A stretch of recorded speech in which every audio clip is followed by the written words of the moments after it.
Nobody has asked me this question, but I was thinking about this a little bit about a half an hour ago when I was getting ready for this call. And I thought, what if somebody asked me, a good question to ask would be, if you could come up with a number one tip. I know there's multiple problems and hopefully there's multiple solutions, but if there was just one, what would be at the top of the list? My answer would be, it would be good for you to start looking through the lens of, we'll just call it emotional immaturity. It's a ASD level 1 and 2 and 3 really is a developmental disorder. Developmentally, what does that mean?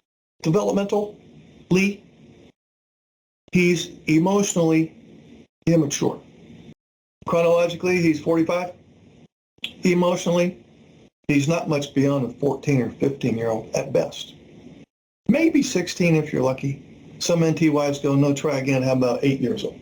And I'm only talking about when it comes to things that have social and emotional nuances.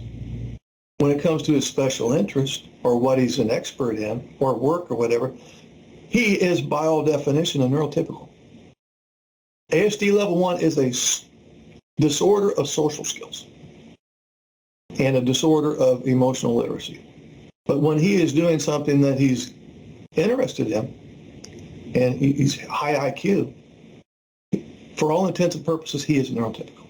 But when it comes to anything that's laden with social and emotional intricacies, which is you or the children, or dealing with other people, maybe not so much coworkers at work when they're just talking about work, he is emotionally immature. And I don't like the term child, because as soon as I say, well, you got to treat him like a child, well, then she, well, I'm already feel like a mother. So I want to bail out on that framework. Now, I'm not saying we'll give him a pass, but I am saying whenever you're going to have a discussion with him about something that's going to be fairly involved in the social and emotional sense, it would be best to think, okay, I have underestimated this disorder. And so how can I word things, not to treat him like a child, but how can I word things to this person whose emotional brain is stunted? And that's a huge paradigm shift, and some NT ladies aren't willing to do this because he should be able to do better.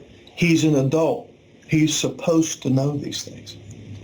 As soon as you start throwing around those terms, should and supposed, or he should not do this, or he's not supposed to, as soon as you go down that path and basically ignore what I have just said, it's only going to hurt you.